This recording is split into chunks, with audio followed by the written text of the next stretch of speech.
جبکہ پولیس حکام جی S you کے بیان کے مطابق جو اسٹیٹمنٹ ان کی ریکارڈ کی گئی، انہوں نے کہا ہم نے زگ زیگ بلاکیڈز رکھی ہوئی تھی روڈ کے اوپر ان کو روکنے کے لیے، اور خرم نے کہا کہ راستے میں پتھر لگا کر ہمیں روکا گیا۔ یہ ایک بہت بڑا تضاد تھا دونوں کی باتوں کے اندر۔ اور اس کے ساتھ ہی جی ایس یو والوں نے جو دوسرا حصہ جو فیکٹ فائنڈنگ رپورٹ کا تھا، اس میں بتایا گیا کہ 4 لوگوں کی ٹیم کا حصہ بنا جی ایس یو کے مطابق، جبکہ نارملی ہمیشہ جب بھی انہوں نے کوئی ایسا آپریشن ٹیک آؤٹ کرنا ہوتا ہے وہ 8 لوگوں کی ٹیم بناتے ہیں کسی بھی آپریشن کے لیے، لیکن اس آپریشن کے لیے صرف جی ایس یو کے 4 ممبرز موجود تھے، جس میں سے یہ کہا گیا کہ ان کا ایک ممبر زخمی ہو گیا اور وہ موقع پر اپنی بیان ریکارڈ کرانے بھی نہیں آ سکا۔ اور یہاں پر فیکٹ فائنڈنگ رپورٹ نے یہ بھی کہا کہ اگر 8 لوگوں کی ٹیم بنتی تھی تو پھر اس واقعے کے لیے 4 لوگ گھات لگا کر بیٹھے تھے ارشد شریف کی گاڑی پہ، یہ سب کچھ کرنے کے لیے وہ 4 کیوں تھے؟ ہمیشہ سے جب ایک قانون ہے، ایک اصول ہے کہ 8 لوگوں کی ٹیم ہی جائے گی، تو یہاں پر 4 لوگوں کی ٹیم موجود کیوں تھی؟ یہ بھی ایک بڑا تضاد تھا اس بات کے اندر۔ اور بہت سی باتیں یعنی فیکٹ فائنڈنگ رپورٹ کے مطابق جو بہت سی چیزیں سامنے آئیں کہ ارشد شریف صاحب کو جو کیا گیا، یہ تمام واقعہ ان پر کلیئر کیس آف اسیسینیشن تھا، یعنی کہ ان پر اٹیمپٹ آف اسیسینیشن کی گئی، اور کسی طرح سے بھی یہ نہیں بات سامنے آئی کہ کسی غلطی کے اندر یا کسی غلطی کی بنا پر یہ سب کچھ ہوا ہو۔ اب special G I T supreme court of Pakistan Umar Ata Bandial صاحب نے جو 5 رکنی لارجر بینچ بنایا، اس کے مطابق حکم دیا گیا تھا کہ ایک اسپیشل جی آئی ٹی تشکیل دی جائے۔ جو پرانی جی آئی ٹی تھی اس کو مسترد کر دیا گیا کچھ وجوہات کی بنا پر، اور عدالتی حکم پر اسپیشل جی آئی ٹی جو تشکیل دی گئی ہے، اس ٹیم میں ڈی آئی جی اسلام آباد اویس احمد صاحب شامل ہیں، اس کے علاوہ director F I A cyber crime وقار الدین سید بھی شامل ہیں، آئی بی سے ساجد کیانی صاحب اور ایم آئی سے مرتضی افضل صاحب کو شامل کیا گیا ہے، جبکہ آئی ایس آئی سے محمد اسلم بھی special J I T team کا حصہ ہیں۔ یہ اب تک کی پیش رفت ہے ارشد شریف قتل کیس کی، اور سپریم کورٹ بڑا سیریسلی اس سارے میٹر کو لے رہی ہے۔ نئی جے آئی ٹی جو تشکیل دی گئی ہے اس میں یہی کہا جا رہا ہے کہ شاید اب یہ لوگ جو فیکٹ فائنڈنگ رپورٹ کو لک اپ کریں گے اور دوبارہ سے ایک اور اٹیمپٹ کی جائے گی کہ دوبارہ سے مزید فیکٹس کو فائنڈ کیا جائے، مزید باتیں سامنے لائی جائیں کہ اس کیس کے اندر جن لوگوں کے بہت سے لوگوں کے نام بھی آ رہے ہیں جو ابھی تک فیکٹ فائنڈنگ رپورٹ کے مطابق اندر چیزیں دی جا رہی ہیں، لیکن still there is another team now, ایک نئی اسپیشل جی آئی ٹی بنائی گئی ہے۔ اس کے مطابق اب یہاں پر کس جگہ پر جا کر یہ کیس سیٹل ڈاؤن ہوگا، ہم اللہ تعالیٰ سے بہتری کی دعا کرتے ہیں۔ ہمارا بھائی ارشد شریف ہے، اس کے قتل کو انصاف ملنا چاہیے، سب کو انصاف ملنا چاہیے اس ملک کے اندر، یہ اس کیس کا انصاف بہت ضروری ہے ہماری تمام صحافی برادری کے لیے بھی۔ اس کے ساتھ ہم بات کریں گے ناظرین جو عمران خان صاحب کے خلاف توشہ خانہ گھڑی کا معاملہ چل رہا ہے۔ عمران خان صاحب کی ایک اور مبینہ آڈیو ایک سامنے آئی جس میں ذوالفقار بخاری صاحب کی گفتگو ہے، بشرا بی بی صاحب جو عمران خان صاحب کی اہلیہ ہیں ان کے ساتھ۔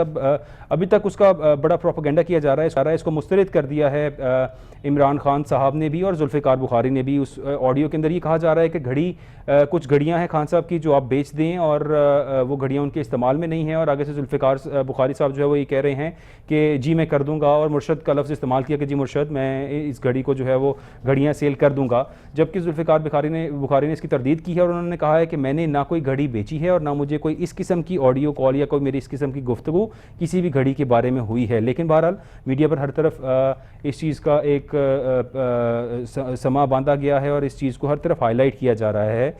سلمان شہباز صاحب کی پاکستان واپسی، سلمان شہباز صاحب نے جو وزیر اعظم پاکستان کے صاحبزادے ہیں وہ لندن تشریف لے گئے تھے 2018 کے اندر غالباً، اور اب جب 4 سال بعد پاکستان واپس آنا چاہتے ہیں تو یہ کہا جا رہا ہے کہ میرے پر بہت، ہماری فیملی کے اوپر بہت زیادتیاں کی گئیں، بڑے ظلم ڈھائے گئے نیب کی طرف سے، چیئرمین نیب کی طرف سے۔ ڈی جی ایف آئی اے ہمارے ساتھ موجود ہیں ندیم قریشی صاحب۔ ندیم قریشی صاحب آپ کا شکریہ سر ہمیں جوائن کرنے کا۔ ندیم بھائی آپ کو آواز آ رہی ہے میری سر؟ جی بالکل آواز آ رہی ہے سر، بہت شکریہ شو میں جوائن کرنے کا سر۔ سر عمران خان صاحب نے کہا ہے سلمان شہباز کی واپسی جو ہے وہ NRO2 کا حصہ ہے۔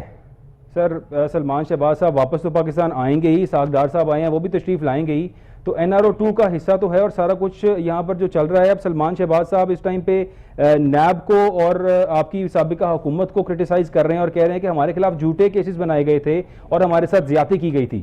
سر کیا موقف ہے آپ کا اس پر؟ بسم اللہ الرحمن الرحیم۔ کاش اتنی سادگی سے کسی سائیکل چور، کسی بھوک سے مرتے ہوئے اپنے بچوں کے لیے روٹی چرانے والے شخص، کسی غریب شخص جو اس پورے سسٹم میں اپنا حق لینے کے لیے سارا دن تڑپتا ہے اس کی بھی توجیحات کو اسی طرح سے، اس کی بھی تشریحات کو اسی طرح سے، اس کی بھی دلیل کو اسی طرح سے مان لیا جائے جتنی ان طاقتور لوگوں کی بات فوراً مانی جاتی ہے۔ آپ یقین کریں ہمارے سر شرم سے جھک جاتے ہیں جب ہم ان طاقتور لوگوں کو سر عام قانون کی دھجیاں بکھیرتے دیکھتے ہیں، جب یہ نہ صرف اداروں کی ڈومین کو، پاکستان کے قانون دستور کو، اخلاقیات کو، اس ملک کے نظام عدل کو، اس ملک کے نظام معاشرت کو، اس ملک کے نظام سیاست کو کھلا چیلنج دیتے ہیں اور یہ بتاتے ہیں کہ جس نے ہمارا بگاڑنا ہے بگاڑ لے۔ ٹھیک ہے، بالکل سلمان شہباز کی واپسی NRO 2 کا حصہ ہے۔ NRO یہ رہے گا چونکہ دنیا کی یہ پہلی حکومت ہے عصر حاضر میں جو مہنگائی ختم کرنے کے نام پر آئی، انہوں نے مہنگائی کو 3 گنا بڑھایا اور صرف اپنے اوپر قائم کرپشن کے مقدمات، منی لانڈرنگ کے مقدمات، ڈالر کی سمگلنگ کے مقدمات، ناجائز اثاثے بنانے کے مقدمات، ان تمام کے تمام مقدمات سے اپنے آپ کو ایک ایک کر کے فری کروا لیا۔ ٹھیک ہے، آج سلمان شہباز آ رہے ہیں، کل وہ دیگر صاحبان جو آج سے کچھ عرصہ پہلے نواز شریف کے صاحب کے دونوں صاحبزادے جو کہتے تھے ہم تو پاکستان کے شہری نہیں ہیں، ہمارے اوپر تو پاکستان کا کوئی قانون ہی لاگو نہیں ہوتا، ہم پہ اس ملک کے کسی قاعدے قانون کا اطلاع کی نہیں ہوتا، وہ بھی آئیں گے اور ان کو آنا چاہیے۔ ٹھیک ہے، یہ آئیں گے تو اس ملک میں یہ نظام اپنے اختتام کی طرف بڑھے گا۔ لوگ ہر چیز واچ کر رہے ہیں، نہ لوگ اندھے ہیں، نہ لوگ بہرے ہیں، نہ لوگ گونگے ہیں، ٹھیک ہے، لوگ یہ ایک حد تک برداشت کر رہے ہیں اور یہ برداشت کا پیمانہ، برداشت کا یہ لیول ایک روز ختم ہو جانا ہے۔ یہ چند دن، چند مہینے، میرے لیے تو بڑی بات ہے۔ یہ ایک شخص جی جو شہباز شریف کا داماد ہے وہ صاف پانی اسکیم میں اپنی جگہ کرائے پر دیتا ہے، ایک قطرہ صاف پانی نہیں بنتا اور وہ کروڑوں روپے صرف رینٹ کی مد میں لے لیتا ہے۔ ٹھیک ہے، 15 لاکھ پاؤنڈ کا چیک آتا ہے سلام زندگان کے لیے، وہ 10 لاکھ پاؤنڈ اپنے اکاؤنٹ میں جمع کروا لیتا ہے۔ مطلب دن دہاڑے پاکستان کے وسائل پر ڈاکے، پاکستان کے لوگوں کے ساتھ اتنا بڑا مذاق، اس پر ہم افسوس کا اظہار کر سکتے ہیں، اس کے علاوہ کیا کہتے ہیں؟ ندیم بھائی، سلمان شہباز نے یہ بھی کہا کہ ہم پر کوئی چیز بھی ثابت نہیں ہو سکی۔ اسلام آباد ہائی کورٹ نے جس طرح ان کو گرفتاری سے منع کر دیا کہ ایئرپورٹ پر گرفتار نہ کیا جائے اور انہیں عدالت میں پیش کرنے کا حکم دیا گیا ہے، اب ظاہر ہے انہوں نے یہ کہا کہ مجھ پر کوئی چیز ثابت نہیں ہوئی۔ جو سابق DG FIA تھے ان کا بھی بیان سامنے آیا، انہوں نے کہا جی مجھے عمران خان صاحب نے پرائم منسٹر آفس میں بلایا اور بلا کر کہا کہ شریف فیملی کو پکڑو، تم ان لوگوں کو کیوں نہیں پکڑ رہے؟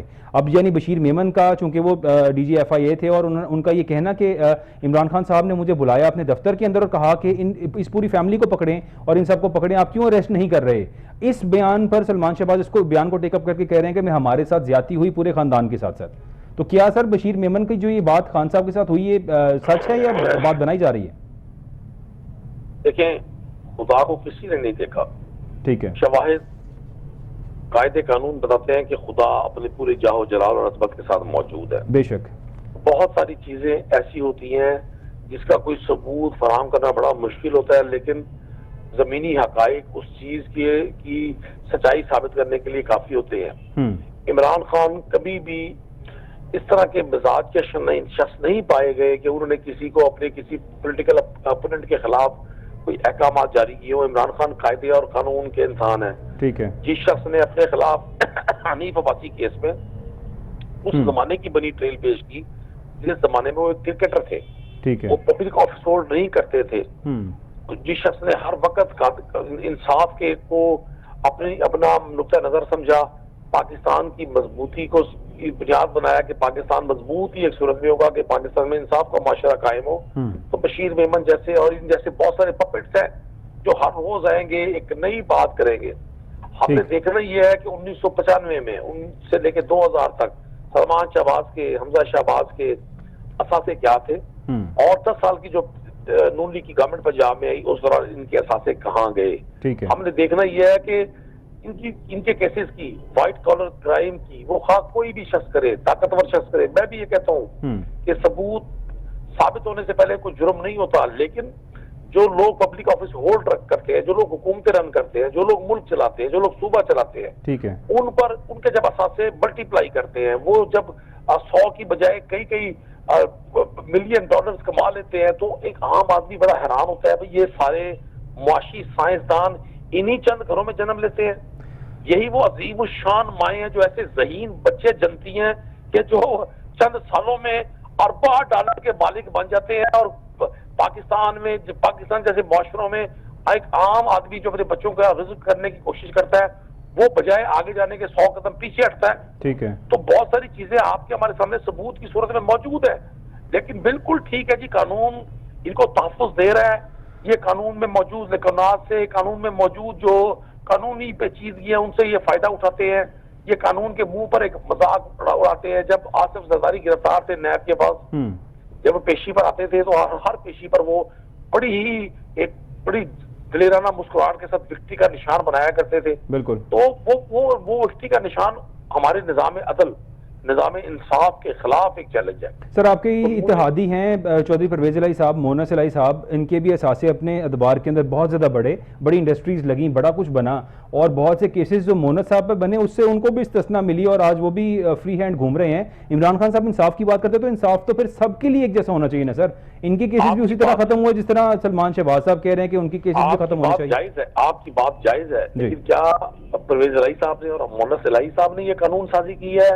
یہ اکاؤنٹیبلٹی لاز انہوں نے چینج کی ہے سر، لیکن فیور تو انہیں بھی مل گئی. اکاؤنٹیبلٹی لاز اس شخص نے چینج کیا جو کہتا تھا کہ مجھ پر کرپشن کا ایک پیسہ ثابت ہو تو میری لاش کو قبر سے نکال کے چوراہے پر لٹکا دیا جائے. کیا کیا ڈیلی میل کے کیس میں؟ تو ڈیلی میل پر انہوں نے کیس کیا اور وہاں برطانوی عدالت نے جس طرح سے ان کو جرمانہ عائد کیا، کیا یہ ثابت کر سکے کہ ڈیلی میل نے ان کے خلاف غلط رپورٹنگ کی تھی؟ تو بہت ساری باتیں ہیں جس کا فیصلہ شاید پاکستان کا کوئی ادارہ نہ کر سکے، وہ پاکستان کی عوام کرے گی انشاءاللہ. سر توشہ خانہ گھڑی پہ عمران خان صاحب کو جتنا کرٹیسائز کیا جا رہا ہے، ظاہری بات ہے دیکھیں گھڑی بیچی تو ہے. عمران خان صاحب ایک صاحب حیثیت شخص ہیں، ہمیشہ کہتے تھے کہ مجھے پیسوں کی ضرورت نہیں ہے. تو اگر وہ ایک گھڑی یا یہ معاملہ نہ کرتے تو شاید ان کے پاس ایک یہ بات بھی نہ ہوتی انہیں کرٹیسائز کرنے کے لیے جو آج اتنا گند اچھالا جا رہا ہے ان کے اوپر. کوئی بات نہیں ہے، یہ نہ ہوتی تو یہ کہتے جی عمران خان نے سفید رنگ کے کپڑے کیوں پہنے ہوئے ہیں، عمران خان نے اپنا ہیئر سٹائل پہ اپنی سر کی مانگ ادھر سے کیوں نکالی ہوئی ہے. ٹھیک ہے. کیونکہ آپ کا جب مخالف اربوں روپے کی کرپشن میں ملوث ہو اور اس کے پاس کوئی چارہ نہ ہو اپنے اوپر لگے اس ٹیگ کو ہٹانے کا، یہ جو ٹیکے انہوں نے ایک دوسرے کے ماتھے پر لگائے، مجھے کسی دوست نے کہا کہ آپ یہ بار بار ورڈ یوز نہ کیا کریں مسٹر 10% راجہ رینٹل اور یہ وہ، میں پھر بھی یوز کر رہا ہوں. یہ تمام جو میڈلز آج کی پی ڈی ایم گورنمنٹ کے مختلف لوگوں نے ایک دوسرے کو دیے، تو ان کے پاس حل صرف یہی تھا کہ اپنے ان استقبال سے جان چھڑوانے کے لیے عمران خان پر کوئی الزام لگائے. عمران خان نے توشہ خانہ سے اگر گھڑی لی تو وہ قاعدے اور قانون کے مطابق لی. سر لیکن کیا ضرورت تھی قاعدے اور قانون کے مطابق ملنے کی؟ مطلب ایک صاحب حیثیت انسان ہیں، انہوں نے اپنی زندگی بڑی لیوش گزاری ہے، اور کیا آپ کو لگتا ہے کہ یہ گھڑی بیچ کے ان کو کچھ فائدہ حاصل ہونا تھا یا کچھ کرنا چاہیے تھا؟ نہیں، انہوں نے گھڑی بیچی ہے، انہوں نے پاکستان کا کوئی اثاثہ تو نہیں بیچ دیا بھائی. انہوں نے پاکستان کے کوئی ایسٹس تو نہیں بیچ دیے، انہوں نے یہاں پی آئی اے کے جہاز تو نہیں بیچ دیے. لیکن وہ گھڑی بھی توشہ خانہ بھی پاکستان ہے، حکومت پاکستان. توشہ خانہ سے اگر میری جان اگر توشہ خانہ سے انہوں نے وہ گھڑی لی تو قاعدے کے مطابق لی. میں آپ کے پروگرام کے ذریعے چٹا صاحب، میں آپ کے پروگرام کے ذریعے مطالبہ کرتا ہوں پاکستان، میں اپیل کرتا ہوں پاکستان کے عدالتوں سے، مطالبہ کرتا ہوں پاکستان کے طاقتور اداروں سے کہ وہ ایک کمیشن قائم کریں جس میں 85 سے لے کر آج تک جتنے پاکستان کے پبلک آفس ہولڈرز ہیں انہوں نے جتنے تحائف توشہ خانہ سے لیے ہیں وہ قذافی اسٹیڈیم میں اس کا نہ صرف ڈسپلے سینٹر قائم کریں بلکہ یہ بتائیں کہ کس نے کتنی قیمت کے عوض وہ تحائف لیے. انصاف کا تقاضا تو یہی ہے. جو مرسیڈیز گاڑیاں، جو بینسن وہیکلز آصف زرداری صاحب نے توشہ خانہ سے لی، کیا وہ ابھی تک ان کے استعمال میں؟ اور کون سا قاعدہ، ضابطہ، قانون، اخلاقیات یہ کہتی ہے کہ جو چیز آپ کی ملکیت ہو جائے تو آپ اس کا استعمال بھی لوگوں کی مرضی سے کریں گے. آپ اگر مجھے کوئی تحفہ دیتے ہیں میں وہ تحفہ استعمال کروں یا میں وہ تحفہ بیچوں یا وہ میں تحفہ اپنے گھر میں پرزرو کر لوں؟ کون سا قانون کہتا ہے جی وہ تحفہ نہیں بک سکتا؟ عمران خان نے کون سا مطلب گھڑی توشہ خانے سے بغیر کاغذوں کے لیے؟ نہیں سر، بات آپ کی بالکل ٹھیک ہے، لیکن عمران خان صاحب ہمیشہ ہم سب کو اس بات پر جو ہے وہ اس بات کی تائید کرتے رہے بار بار، اور یہی بتاتے رہے کہ ایک نیا پاکستان بنے گا جس میں سب کے لیے انصاف ہوگا، ہم سب ایک پیج پر ہوں گے، ایک عام آدمی، اور عمران خان وہ کرے گا جو ایک عام آدمی کو کرنا چاہیے. کسی قسم کی ہم جو ہے وہ اس میں چینجنگ نہیں کریں گے. تو یہ ایک رول ہی غلط تھا. عمران خان صاحب نے کہا کہ میں نے اس کو چینج کیا اور 50% ادائیگی کا اصول بنا دیا، بہت اچھا کیا، لیکن خود سے 20% ادائیگی کرنے کے بعد 50% کا رول بنانا یہ بھی تو غلط تھا نا ندیم بھائی. دیکھیں میں آپ کو ایک چیز عرض کروں, جو رول بنا ہوا تھا اس رول کے مطابق اگر انہوں نے کوئی سہولت سے فائدہ اٹھایا, ٹھیک ہے, کیا ان کو دستور اس کی اجازت نہیں دیتا تھا؟ اور اس سے بھی اہم بات کیا, پاکستان کے 22 کروڑ لوگوں کا مسائل وہ ایک گھڑی ہے جس کو اربوں روپے کی پاکستانی سرمایہ کی انویسٹمنٹ کر کے میڈیا کی خبروں کی زینت صرف اس لیے بنایا جا رہا ہے تاکہ ان پر لگے ہوئے وہ الزامات نیوٹرل ہو جائیں. یہ بھی اس جیسے ہی ہیں, یہ کہا جائے, کیونکہ ہم سب لوگ یہ سمجھتے تھے, پوری عوام سر پوری عوام یہ ایکسپیکٹ کر رہی تھی کہ عمران خان صاحب میں ایسی کوئی بات, کوئی ایسا عیب نہیں ملے گا جس طرح سے روایتی پرانے سیاستدان جو تمام تجربہ کار لوگ ہیں جو یہاں پر حکومتیں کرتے آ رہے ہیں گزشتہ 30-40 سال سے, ایسے خان صاحب نہیں ہوں گے. اس ایکسپیکٹیشن کے اگینسٹ جب یہ توشہ خانہ کی ایک گھڑی بھی نکل آئی ہے تو دکھ تو عوام کو اس پر ہو رہا ہے سر. نہیں, کسی عوام کو دکھ نہیں ہے. عوام نے 17 جولائی کو عمران خان کو ووٹ کیا, عمران خان کو 16 اکتوبر کو لوگوں نے ووٹ کیا. تمام جو بائی الیکشن ہوئے ہیں پچھلے 8 ماہ میں پاکستان تحریک انصاف جیتی ہے. عمران خان نے 60 جلسے کیے ہیں, لاکھوں لوگ اس میں شریک ہوئے ہیں. عمران خان صاحب نے لانگ مارچ کیا, لاکھوں لوگوں میں شریک ہوئے. آج بھی پاکستان کے لوگوں کو پتہ ہے اس بات کا کہ یہ گھڑی اسکینڈل صرف اور صرف اپنی کرپشن کو نیوٹرلائز کرنے کے لیے ایک سکیم سے زیادہ کچھ نہیں ہے. اس کی کوئی حیثیت نہیں ہے. عمران خان نے پاکستان کا کوئی اثاثہ نہ بیچا, نہ بیرون ملک کو اثاثے بنائے, نہ اندرون ملک کوئی اثاثے بنائے. یہ جھوٹ گھڑنے کی مشینیں ہیں جو ہمارے مخالفین ہیں. یہ جھوٹ بولتے ہیں لوگوں کا ذہن چینج کرنے کے لیے, لوگوں کی ذہن سازی کرنے کے لیے. آپ قریبی ناکامی ہوگی. بالکل ٹھیک ہے. آپ قریبی ساتھی ہیں عمران خان صاحب کے, اس ٹائم پہ ظاہر ہے صدر عارف الوی صاحب اور حکومت کے مابین جو مذاکرات چل رہے ہیں, آپ کو کیا لگتا ہے کہ الیکشنز جلدی کال اپ ہوں گے یا اپنے وقت پر ہی ہوں گے؟ اور اگر وقت پر بھی ہو جائیں تو ندیم بھائی کیا فرق پڑے گا اس سے؟ یہ لوگ کیا کر لیں گے اتنے سے عرصے کے اندر؟ وقت پر الیکشن کرا دینی چاہیے, کیا اس میں حرج کیا ہے سر؟ یہ پاکستان میں دوسری چیز ہے جو اتنی سپیڈ سے گری ہے. ایک میاں نواز شریف کے پلیٹلیٹس گرے تھے اور دوسرا پاکستان کے نیشنل ریزروز گرے ہیں پچھلے 7-8 ماہ میں. بالکل. جب عمران صاحب خان کی گورنمنٹ تھی تو $20 ارب سے زیادہ پاکستان کے قومی خزانے میں اثاثے موجود تھے. ٹھیک ہے. جو آج $6-7 ارب رہ گئے ہیں. ٹھیک ہے. پاکستان کے نیشنل ریزروز کہاں تھے؟ پاکستان میں اس وقت کس طرح سے ڈیولپمنٹ کے کام ہو رہے تھے, کس طرح سے پاکستان معاشی طور پہ آگے بڑھ رہا تھا, جی ڈی پی کیا تھی. آج آپ سب کے سامنے انہوں نے 7-8 ماہ میں یہ جو سیاسی سائنسی دہشت گرد پاکستان میں قابض ہے اس وقت, انہوں نے جو کھلواڑ اس ملک کے نظام سیاست کے ساتھ, نظام معیشت کے ساتھ کیا ہے, کئی سال لگیں گے پاکستان کو اٹھنے میں. عمران خان ٹھیک کہہ رہے ہیں. ایک شفاف الیکشن, جنرل الیکشن اس ملک کے لیے بہت ضروری ہے. یہ پولیٹیکل عدم استحکام ختم ہوگا. یہ جو لاچارگی, بیچارگی, انارکی کی کیفیت ہے, کسی شخص کو کچھ نہیں پتا اس ملک پہ حکومت کس کی ہے, کسی شخص کو یہ نہیں پتا یہ حکومت چاہتی کیا ہے, کسی شخص کو یہ نہیں معلوم کہ یہ حکومت عوام کے لیے کون سا ریلیف 7 ماہ میں لے کر آئی ہے. ٹھیک ہے. تو اس کا واحد حل اب بیلٹ ہے, اس کا واحد حل اب پرچی ہے, اس کا واحد حل اب ووٹ کے ذریعے تبدیلی ہے. ٹھیک ہے. عمران خان صاحب چاہتے ہیں کہ پاکستان میں اگر انتخابات ہوں اور پاکستان کے 22 کروڑ لوگ اپنا حق استعمال کر کے اس شخص کا انتخاب کریں جو صحیح معنوں میں عوام کا حق کے نمائندگی رکھتا ہو, تو اس ملک کے مسائل بہت جلد حل ہو جائیں گے. ٹھیک ہے. زلفی بخاری صاحب کی جو آڈیو ہے بشرا بی بی کے ساتھ جو آئی ہے اس کے بارے میں کچھ تھوڑا سا کمنٹ کیجیے گا پلیز. دیکھیں, جو تصدیق شدہ چیز نہیں ہوتی اس کے بارے میں کمنٹ نہیں کرنے چاہیے.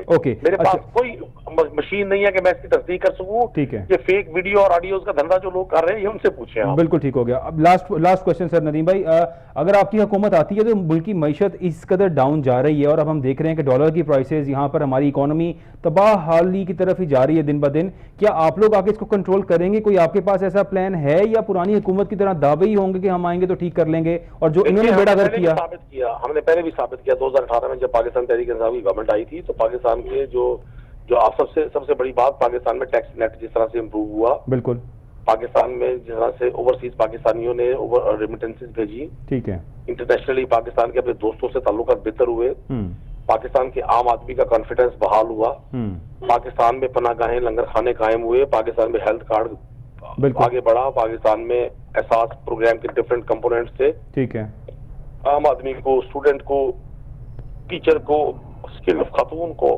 سپورٹ ملی. پاکستان میں ایگریکلچر کے حوالے سے پالیسیز بنی, پاکستان کی 4-5 میجر کراپس, بمپر کراپس ہوئی. ٹھیک ہے. تو مجھے 100% امید ہے عمران خان کی حکومت پاکستان چونکہ ہماری پرائرٹی نمبر 1 ہے, ہم ان چیزوں کو پک اپ بھی کر سکتے ہیں اور پاکستان کو ان مشکلات سے نجات بھی دلوا سکتے ہیں. ٹھیک ہو گیا. بہت شکریہ آپ کا ندیم قریشی صاحب ہمارے ساتھ موجود تھے. ایک طویل گفتگو کی, بڑی کافی باتوں کو ان ڈیٹیل انہوں نے ڈسکشن کیا. ناظرین we have to take a short break. Break کے بعد ہمارے ساتھ کچھ اور گیسٹ موجود ہوں گے. Stay with us, we will be right back.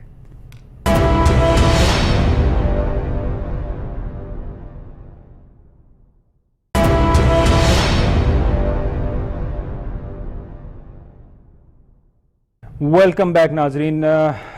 Pakistan نے معیشت پاکستان کی دن بدن بگاڑ کی طرف ہی جا رہی ہے. کسی قسم کی بہتری اور کوئی اچھی خوشی کی خبر کہیں سے نہیں آ رہی. پاکستان نے $16 ارب کی ادائیگی سعودی عرب کو رواں سال میں کرنی ہے, جس پر پاکستان نے سعودی عرب سے مزید قرض مانگ لیا ہے.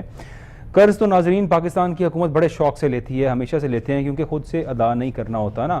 اگلی کوئی حکومت آئے گی وہ ادا کرے گی, کون ادا کرے گا اللہ بہتر جانے. پاکستان نے زر مبادلہ کی صورتحال کو بہتر بنانے کے لیے سعودی عرب سے مزید تعاون کی درخواست کی, اور ذرائع کے مطابق پاکستان کو رواں مالی سال جون کے اختتام تک $16 ارب قرض واپس کرنا ہے, جس کے لیے پاکستان نے سعودی عرب سے مزید $4.2 ارب کی درخواست کر دی ہے.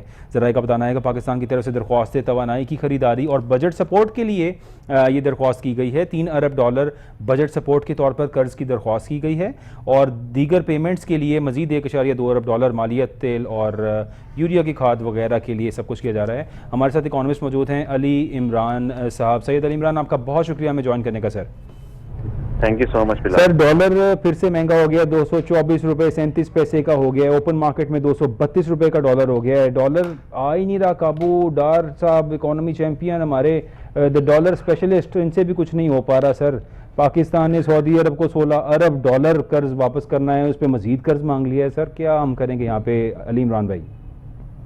اصل میں اس کے اندر جو ہے نا مختلف فیکٹرز انوالو ہیں. سب سے پہلا فیکٹر یہ ہے کہ پاکستان کے پاس جو کرنٹ اکاؤنٹ ڈیفیسٹ ہے, کرنٹ اکاؤنٹ ڈیفیسٹ میں فردر آگے ٹریڈ اکاؤنٹ ہوتا ہے جس میں ایکسپورٹ اور امپورٹ کا مس میچ ہوتا ہے. یہ بڑے دیر سے چلا آ رہا ہے. ٹھیک ہے. اب اس مس میچ کی وجہ سے ایک ویکیوم کریٹ ہوتا ہے, اور وہ کرنٹ اکاؤنٹ ڈیفیسٹ جو ہے اس کی شکل میں سامنے آتا ہے. اوکے. پھر اس کے بعد پاکستان نے ڈیٹ ریپیمنٹس کرنی ہوتی ہیں. مسلسل مختلف ادوار میں ڈیٹس جو ہیں اس کے اندر ایکسٹرنل ڈیٹس کے اندر اضافہ ہوتا آ رہا ہے اور اضافہ ہوتا آیا ہے. ٹھیک ہے. اب سین یہ ہے کہ اس سال یعنی 2023 کا جو مالی سال ہے, اس کے اندر تقریباً کوئی 32 سے 33 ارب ڈالر ریکوائرڈ ہیں. اب اس 32 سے 33 ارب ڈالر کے لیے اسحاق ڈار صاحب نے آنے کے بعد یہ فرمایا کہ تقریباً 13 سے 14 ارب ڈالر کا بندوبست ہو چکا ہے. ٹھیک ہے. اور اس کے ساتھ انہوں نے یہ کہا کہ تقریباً باقی جو ہے ہم فرینڈلی اسٹیٹس جو ہیں ان کے ساتھ مذاکرات کر رہے ہیں, اس میں ہم اس چیز کو جو ہے وہ پورا کر لیں گے. ٹھیک ہے. اور اسی چیز کا جو ہے وہ پچھلے 2 ہفتے سے اندیا دے رہے تھے کہ 3 ارب ڈالر ہم نے ایک فرینڈلی اسٹیٹ سے لے لیے ہیں یا ان سے بات چل رہی ہے اور وہ چیز اوکے ہو جائے گی. اور اب وہ سامنے آ گئی ہے کہ وہ ریاض ہے, یعنی سعودی عربیہ کی طرف دیکھا جا رہا ہے, جس طریقے سے آپ نے انٹروڈکشن میں بتایا. اب وہاں سے $4.2 بلین جو ہیں وہ یہ اس کی انہوں نے ان سے مدد مانگی ہے. ٹھیک ہے. $4.2 بلین کیوں چاہیے؟ یہ سب کچھ اس طریقے سے آپ پہلے بتا رہے تھے کہ پاکستان کے اندر مختلف جو کنٹینرز ہیں یا مختلف جو ادویات ہیں یا مختلف را مٹیریلز ہیں پاکستان کے, وہ چھٹ نہیں پا رہے کیونکہ ظاہر ہے کہ پاکستان کے پاس ڈالرز کی کمی ہے. سر کہا جا رہا ہے کہ کراچی پورٹ پہ بہت ساری سبزیوں کے کنٹینرز, یہاں پہ ہماری جو روزانہ کی خوراک ہے اور مطلب سویا بین کو دیکھا جائے بہت سی چیزیں وہاں پہ پڑی ہیں, جس کی وجہ سے پولٹری خدشے کا شکار ہے کہ خدا نہ خواستہ پروڈکشن رک جائے گی, پاکستان میں سلمپ آ جائے گا پولٹری کے اندر, کیونکہ ایک پروٹین کا, سستی پروٹین کا ایک مین سورس ہے جتنی بھی پولٹری ہے, انڈے ہو گئے, مرغی ہو گئی. تو یہ تمام چیزیں جو پورٹ پہ کھڑی ہیں ان کو نہیں وہاں سے ایکسٹریکٹ کیا جا سکتا؟ یہ ایلسیاں کھل کے کیا گورنمنٹ اس کو سپورٹ نہیں کر سکتی وہاں پہ؟ سر دیکھیں, سب سے پہلی بات ہے کہ گورنمنٹ اور پاکستان کے پاس ڈالرز کتنے موجود ہیں. وہ اس وقت تقریباً $7.5 ارب کے پاس اسٹیٹ بینک کے پاس ذخائر موجود ہیں. اب اس میں ہمیں پیٹرولیم مصنوعات کو بھی جو ہے اس کی ایلسیوں کو بھی ریٹائر کرنا ہے. اس کے علاوہ ہمیں ویٹ جو میجر خوراک ہے اس کی ایلسیاں چونکہ امپورٹ کرنی پڑ رہی ہے پاکستان میں سیلاب کی وجہ سے, پہلے ہی اس کے ساتھ کافی برا حال ہے, ویٹ نہیں مل رہی. کاٹن کی بھی حالات کچھ اس طریقے سے ہیں, تو کاٹن کی ایلسیوں کو بھی ریٹائر کرنا ہے. سویا بین کی آپ نے بات کیا, بالکل ٹھیک کہہ رہے ہیں. سویا بین جو ہے وہ ایک ان پٹ ہے, انگریڈینٹ ہے پولٹری فیڈ کا. ایگزیکٹلی. اب اس میں اگر اگر سویابین مہنگا ہوتا ہے اور سویابین نہیں اویلیبل ہوتا تو یقیناً مرغیاں جو ہیں جس وقت 400 روپے کلو پنجاب لاہور کے اندر مل رہی ہے تو وہ اس کے اندر 700 سے 800 روپے کلو تک یہ جا سکتی ہے. سویابین کی تقریباً 350 سے 400 ملین ڈالر کے جو کنٹینرز ہیں اس وقت سٹک ہیں کراچی پورٹ کے اوپر, اور اسی طریقے سے یہی حال پیاز اور ادرک اور لہسن کا ہے. وہ تقریباً جو ہے وہ 5.5 ملین ڈالر کے یہ کنٹینرز ہیں. اور all Pakistan fruit and vegetable export and import merchant association کی یہ خبر ہے. یہ کوئی یہ لوگ جو ہے وہ کوئی یعنی رپورٹرز وغیرہ کی نیوز نہیں بلکہ باقاعدہ ایک ایسوسیشن نے جو ہے وہ میڈیا کو یہ بات بتائی ہے. اب سچویشن یہ ہے کہ پاکستان کے پاس مانگنے کے علاوہ اس کے علاوہ کوئی فی الحال فوری طور پہ کوئی اور چارہ نہیں ہے. پاکستان نے ادائیگی کر دی ہے اپنی وقت سے 3 دن پہلے 1.08 بلین ڈالر کے انٹرنیشنل بانڈ کی, جس کے بعد انویسٹرز کا کانفیڈنس جو ہے وہ پاکستان پہ بحال ہوا ہوگا, کیونکہ پاکستان کا جس طریقے سے کرنٹ جو کریڈٹ ڈیٹ سویپ ہے اس کا ریٹ آپ کو پتا ہے کہ 123% تک چلا گیا تھا, اور اب جب یہ پیمنٹ کرنے کے بعد اس کے اندر واضح کمی آئی ہے. اور ظاہر ہے کہ آئی ایم ایف کا بھی آگے سے ایک 9th ریویو مسلسل چل رہا ہے جس میں ڈیلے ہوا ہے. اس ڈیلے کی وجہ سے بھی پاکستان کو فوری طور پر مدد مانگنی پڑی ہے سعودی عربیہ سے. اور میں بتاتا چلوں کہ ابھی سعودی عربیہ میں چائنیز پریزیڈنٹ کا 2016 کے بعد بڑا اہم وزٹ ہے, اور یہ اس وقت وہاں پہ موجود ہیں. ان کو اس طریقے سے پروٹوکول دیا گیا ہے کہ ان کے جہازوں کو جو ہے وہ اسکورٹ کیا گیا, ان کی گاڑی کو جو عربین گھوڑے ہیں انہوں نے اسکورٹ کرتے ہوئے وہاں پہ ان کو ملاقات کروائی ہے. اور اس کی وجہ کیا ہے, اس کے پیچھے دیکھیں ہم تو اپنی ان چیزوں کے اندر انوالو ہیں. اس وقت دنیا جو ہے وہ پیٹرو ڈالر کی بجائے پیٹرو یوان کی طرف جانے کو تیار ہے. چائنا جو ہے 1/4 سعودی عربیہ کا آئل جو ہے وہ خریدتا ہے. سعودی عربیہ خود سب سے بڑا پروڈیوسر ہے آئل کا, اور وہ اس کے لیے اس کو آئل جو ہے بیچنا ہے. اب اس کے اندر امریکہ کے ساتھ اس کے تعلقات جو ہیں وہ جو کاشکی کے واقعے کے بعد بالکل وہ جو ہے وہ خراب ہو گئے. اور اس کے بعد اب چائنا جب وہاں پہ ہے وہ سمٹ آف گلف کارپوریشن کاؤنسل کی بھی جو ہے اجلاس کی اندر وہ جائے گا. اور اس میں کیا ہوگا کہ چین اگر یہ باور کرانے میں اوپیک پلس کنٹریز کو ہو جاتا ہے کہ جو ٹریڈ ہے وہ یوان میں کی جائے تو یہ بھی ڈالر کے لیے بہت بڑا دھچکا ہے. ایک طرف ہم اس طرف ہیں جہاں پہ ہمیں ایک ڈالر کی محتاج ہے, وہاں پہ آپ کو دوسری طرف میں بتاتا چلوں کہ بنگلہ دیش ابھی دیکھیں کہا جا رہا ہے کہ ریسیشن ہے. ٹیکسٹائل ہماری ایکسپورٹ کا تقریباً 60% ہے, 55 to 60% ہے, اور ایکسپورٹ ہماری مسلسل گر رہی ہیں. اگر میں بتاؤں کہ تقریباً 5% جو ہے ایکسپورٹ جولائی اور نومبر کے مہینوں میں گری ہے ٹیکسٹائل کی, اور اسی آسنا میں بنگلہ دیش کی جو ایکسپورٹ ہے وہ تقریباً 36% انکریز کی ہیں. اور یہ کیونکہ چائنا اور ویسٹ امریکہ کی جو ٹریڈ وار ہے اس کا اس نے بینیفٹ کیا, اور ہم لوگ اس کا بینیفٹ بھی نہیں لے سکے پچھلے 3 سے 6 مہینوں کے اندر. ہمارے لیے کیا یہ پاسبل نہیں ہے کہ ہم یہ یوان کے اوپر ٹریڈ کر سکیں چائنا سے؟ اس پہ تھوڑی سی روشنی ڈالی گا, کیا از اٹ پاسبل فار اس؟ بالکل. چائنا دیکھیں چائنا کے ساتھ جتنی تجارت ہے وہ اس میں جو ہے وہ میکسیمم یوان کے تھرو ہی ہو رہی ہے, لیکن جو ڈالر جو ہیجمنی ہے پاکستان کی میجر تجارت کے اندر وہ بہت زیادہ ہے. مثال کے طور پہ پیٹرولیم مصنوعات کی کو ہی لیں تو اس کو وہ ڈالر کے اندر جو ہے وہ ٹریڈ ہوتی ہے. اب ڈالر کے اندر پیٹرولیم مصنوعات جو ٹریڈ ہو رہی ہے, آپ دیکھ رہے ہیں کہ جو تیل کی عالمی قیمتیں ہیں وہ کم ہو رہی ہیں, اور کم ہونے کے باوجود پاکستان اس کا فائدہ نہیں پہنچا سک رہا ہے اپنی عوام کو. مجبور ہے پاکستانی حکومت اس وقت, اس میں اس کو بھی شوق نہیں ہوگا کہ وہ پاکستانی عوام کو جو پاس آن نہ کریں. اور آپ کو یہ بڑی انٹرسٹنگ فگر ہے کہ 19% جو ہے وہ کنزمپشن کم ہوئی ہے جولائی سے نومبر کے مہینوں میں پاکستان میں ہائی سپیڈ ڈیزل اور پیٹرولیم مصنوعات کی. کیونکہ مہنگا ہو گیا ہے. اور مگر دوسری طرف 53% جو ہے زیادہ پے کیا ہے جنہوں نے یہ پیٹرول خریدا ہے, یعنی 165 ارب روپیہ جو ہے ان 3-4 مہینوں میں مالی سال کے عوام نے پیٹرولیم لیوائی کی مد میں جو ہے وہ دے چکا ہے، اور تقریباً اگر اسی طریقے سے اکٹھا کرتی رہی حکومت پاکستان تو تقریباً 500 ارب روپیہ ہم مالی سال 2023 میں اکٹھا کر سکتے ہیں پیٹرولیم مصنوعات کو بیچ کے اور اس کے اوپر لیوائی لگا کے. مگر میں بتاتا چلوں کہ یہ 800 ارب کا ٹارگٹ ہے اس مالی سال کا. تو میرے خیال میں ہمیں تیار رہنا چاہیے. کوئی ٹیکس، سیلز ٹیکس وغیرہ پیٹرولیم مصنوعات پہ لگ سکتا ہے، مگر مجبوری ہے کیونکہ آئی ایم ایف کے ریویو میں ہے اور آئی ایم ایف کی کرنچ بڑی ضروری ہے. یہ شکریہ ہے میں تو کہتا ہوں سعودی عربیہ کا کہ وہ ابھی تک 9th ریویو کی اس نے پرواہ کیے بغیر 3 ارب ڈالر جو ہیں وہ پاکستان کے جو ریوالو کر دیے ہیں، اور باقی 4.2 بلین ڈالر کن شرائط پہ وہ منواتا ہے، دیتا ہے پاکستان کو، یہ تو آنے والا وقت بتائے گا. مگر 9th ریویو اگر کمپلیٹ ہوتا ہے وہ ہمارے لیے بہتر ہے، اور اسی کی بنیاد پر دوسری کنٹریز ہمیں ڈیٹ دے سکیں گی. اس وقت ہمیں ڈالرز کی اشد ضرورت ہے کیونکہ ایک طرف ایکسپورٹس کم ہے، ریمیٹنسز جو ہیں وہ اس وقت جو ریسیشن ہے پوری یورپ اور یو کے اور یو ایس اے میں، اس وجہ سے بھی آپ کی ریمیٹنسز سلو ہوئی ہوئی ہیں. تو اوورآل ہمیں اس مالی سال کو کراس کرنے کی ضرورت ہے.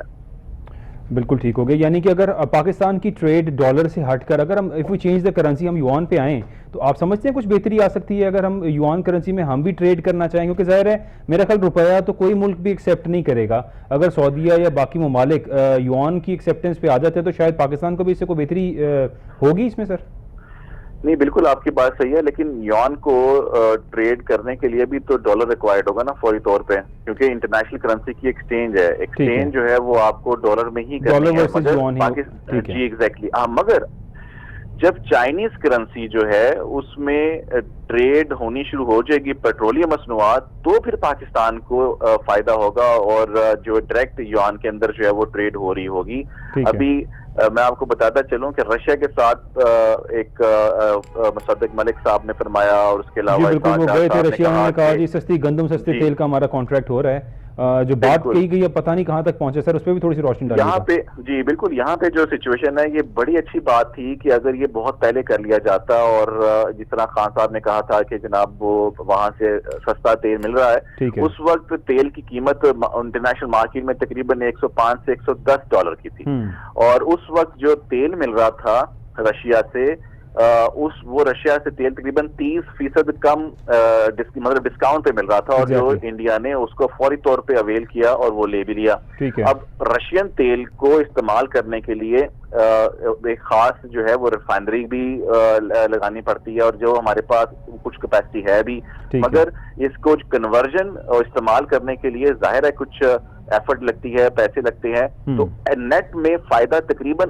1 ارب ڈالر کا پاکستان کو ہو رہا تھا. مگر اب دیکھیں سچویشن یہ ہے کہ G7 ممالک نے جو رشیا کے تیل کے اوپر جو بار لگائی ہے، کیپ لگائی ہے، وہ تقریباً 60 سے 65 ڈالر ہے، جو اس نے یکسر مسترد کر دی ہے. اور اسی کے حوالے سے اوپیک پلس کا جو ہے وہ اجلاس بھی ہوا، جس میں سعودی عربیہ نے رشیا کے ساتھ جو ہے وہ کہا کہ نہیں آپ بالکل ٹھیک کر رہے ہیں، اور چائنا کا وزٹ بھی جو ہے سعودی عربیہ کا اس حوالے سے کافی اہمیت اختیار کر گیا. تو اس موقع پہ جب آلریڈی عالمی مارکیٹ میں قیمت 70 ڈالر کے ارد گرد گھوم رہی ہے، تو ہمیں فائدہ بہت کم ہوگا. اور دوسری سب سے اہم چیز یہ ہے کہ ویٹ ہو یا پیٹرولیم مصنوعات ہو، ٹھیک ہے، اس کی ایل سی جب کھلے گی تو پرائیویٹ بینک سے کھلے گی. کیا بینکس یہ رسک لینے کو تیار ہوں گے؟ اس میں کہا یہ جا رہا ہے مصدق ملک صاحب کی جو سٹیٹمنٹ ہے کہ اس کے اندر کوئی سینکشن لگنے کا خطرہ نہیں ہے، مگر مجھے جو اس وقت نظر آ رہا ہے کہ ریلکٹنس جو ہے وہ ہوگی، کیونکہ پچھلی ادوار میں دیکھا یہ گیا ہے کہ جن بینکوں نے، انٹرنیشنل بینکوں نے جب ایران کے ساتھ یا کسی اور ایسے ملک کے ساتھ جہاں پہ سینکشن ہو، کوئی غلطی سے بھی ٹرانزیکشن ہو گئی، تو وہاں اتنا بڑا جو ہے وہ ایک ان کو دینا پڑتا ہے پینلٹی کہ وہ بینک ہی بند ہو جاتے ہیں. تو اس حوالے سے بینک ڈریں گے. اب اس میں حکومت جو ہے ان کو بینکوں کو ایک پروٹیکشن بھی دینے کی ضرورت ہے، مگر حکومت اس وقت خود بڑی پروٹیکٹڈ ہے، اس کو خود اپنی اس وقت لالے پڑے ہوئے ہیں. تو میرے خیال میں اس کی توجہ جو ہے اس وقت تمام کی تمام الیکشنز نہ کرانے یا کرانے کے اوپر ہی مبذول ہے. ٹھیک ہے. نہیں لیکن حکومت ابھی یہ بھی کہہ رہی ہے کہ جی ہم عنقریب شاید پیٹرول اور پیٹرولیم مصنوعات کے اندر کچھ کمی کرنے کا ارادہ رکھتے ہیں. وٹ ڈو یو اینالائز کہ کیا وہ کمی ہو سکتی ہے یا جس طرح سے آپ بتا رہے ہیں میرا خیال ہے کہ اس میں ٹیکسز میں مزید اضافہ ہو جائے گا؟ جی مجھے نہیں لگتا کہ پیٹرولیم مصنوعات کی قیمت میں کمی ہو سکتی ہے. اس کی وجہ یہ ہے کہ دیکھیں دینے کے قابل ہوگی مگر 50 روپے کا جو لیوائے ہے وہ کبھی بھی کم نہیں کر سکتے اور یہ پاکستان کی ہسٹری ہائی ہے. اتنا 50 روپے کبھی بھی جو ہے وہ نہیں لیا گیا. 30 روپے تک پہلے پہنچا مگر اب اس دفعہ 50 روپے تک پہنچا ہے کیونکہ یہ IMF کا کنڈیشن ہے. اس میں حکومت مجبور ہے اور میرا نہیں خیال کہ وہ کوئی خاص پاس آن کر سکتی ہے. پولیٹیکلی کچھ کھیل لے الیکشنوں سے پہلے تو اس کا کوئی جو ہے وہ اس کے اوپر ظاہر ہے کہ نہیں باہر, کیونکہ آگے کون آتا ہے وہ تو اس کو بھگتنا ہے. بالکل ٹھیک ہو گیا. یعنی کہ کچھ بھی مینج کر کے کسی بھی طرح سے کمی نہیں کی. انٹرنیشنل مارکیٹ میں جس طرح آئل پرائسز ڈاؤن آ گئی ہیں اس کے بعد اگر 50 روپے لیوی بھی رکھیں تو پھر بھی تیل تو سستا کیا جا سکتا ہے عمران صاحب, کہ نہیں کیا جا سکتا؟ جی بالکل درست آپ نے فرمایا کہ پیٹرولیم جو مصنوعات میں کمی آئی ہے اوور آل اس کے اندر ڈراسٹیکلی کمی جو ہے اگر آئے گی تو ایسا ہو سکتا ہے. اگر آپ نے دیکھیں تو OMCs کا جو مارجن ہے اس کو انکریز کیا گیا ہے. اگر OMCs کے کیونکہ OMCs نے جو ہے وہ بھی کہنا شروع کر دیا تھا کہ ہمارے مارجنز کو انکریز کیا جائے. بڑی دیر سے یہ ایک خاص اماؤنٹ کے اوپر جو ہے وہ فکس ہے اور اس کو جو ہے وہ کہا گیا کہ اس کو انکریز کیا جائے. تو اس دفعہ اوورسیز کے مارجن کو انکریز کیا گیا جس کی وجہ سے جو ریلیف ہے وہ پاس آن نہیں کیا گیا. روپے کی قدر میں آپ کی سن رہا تھا کہ کمی آئی ہے, بالکل اس میں کوئی شک نہیں ہے کیونکہ ظاہر ہے کہ پاکستان کے ریزروز کم ہو رہے ہیں. اور اس وقت میں بتاتا چلوں ایک پیمانہ ہوتا ہے ریئل افیکٹو ایکسچینج ریٹ کا, اس کو ریئر کا نام جو ہے وہ دیا جاتا ہے, کوئی ریئر کہتا ہے, وہ اس وقت 100% سے اوپر جا چکا ہے. ٹھیک ہے. یہ مفتاح صاحب یا پچھلے جو وزیر گزرے ہیں خزانہ کے ان کے ادوار میں یہ 92, 93, 94, 95% تھا. یہ بھی میں بتاتا چلوں کہ 100% سے جب یہ اوپر جاتا ہے تو اس کا مطلب یہ ہے کہ ہماری ایکسپورٹس انٹرنیشنل مارکیٹ کے اندر مہنگی ہو گئی ہیں. تو اس کو 95 سے 92, 93 پہ رکھا جاتا ہے, مارجن رکھا جاتا ہے تاکہ ہمارا جو ایکسپورٹس ہیں انٹرنیشنل مارکیٹ کے اندر وہ سستی رہیں. being one of the biggest exporter of oil سعودی عربیہ, اگر چائنا کے ساتھ یہ کانٹریکٹ ہو جاتا ہے یوان کا تو اس سے پیٹرولیم پرائسز میں فرق پڑے گا انٹرنیشنلی؟ ظاہر ہے ڈالر کی کمر ٹوٹے گی, کچھ فرق پڑے گا اس میں علی عمران بھائی؟ دیکھیں جو جس طریقے سے ڈالر کی قیمت بڑھ رہی ہے پاکستان کی اگر بات کریں تو اسی طریقے سے جو چائنیز کرنسی ہے اس کی قیمت میں بھی اضافہ ہو رہا ہے. ابھی میں نے 32 روپے کچھ پیسے کا ڈالر جو ہے وہ دیکھا ہے, CNY جس کو یوان بھی کہا جاتا ہے. تو قیمت میں کمی ایز سچ اس طریقے سے نہیں آ سکے گی کیونکہ جو میئرمنٹ ہوتی ہے کسی بھی ویلیو کی, جو کسی بھی کرنسی کی, وہ تو ایکسچینج ریٹ پہ ہی ڈٹرمن ہوتی ہے. تو اس کا اثر یہ تو نہیں ہو سکتا, مگر ہاں یہ ضرور ہو سکتا ہے کہ لانگ ٹرم میں اس کا فائدہ ضرور ہو ان ممالک کو جو امپورٹ بل جن کا سب سے زیادہ ہے آئل کا, کیونکہ وہ ان کے ڈالرز کے ریزروز ختم نہیں ہو رہے ہوں گے. وہ چائنیز کرنسی کے اندر جو ہے وہ ٹریڈ ہو رہی ہوگی اور چائنا ہمیں سپورٹ بھی کرتا ہے.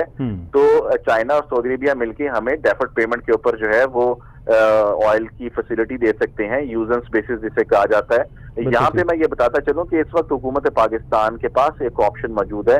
یہ ایکسپورٹرز کے اوپر دباؤ دینے کی بجائے, امپورٹرز پہ دباؤ ڈالنے کی بجائے G2G یعنی گورنمنٹ ٹو گورنمنٹ فورن جو ہمارا ڈپارٹمنٹ ہے اس کے تھرو ٹریڈ کے حوالے سے بات کرے کہ ہمیں یوزنس کی بنیاد پہ یعنی ڈیفرڈ پیمنٹ کی بنیاد پہ امپورٹ دے دیں, جس میں مٹیریل ہو سکتا ہے اور دوسری چیزیں ہو سکتی ہیں, اور ہماری ایکسپورٹ فوری طور پہ سائٹ بیسس کے اوپر پیمنٹ ہو, یعنی 2-3 دنوں کے اندر ایکسپورٹ کی پروسیڈز آ جائیں باہر سے.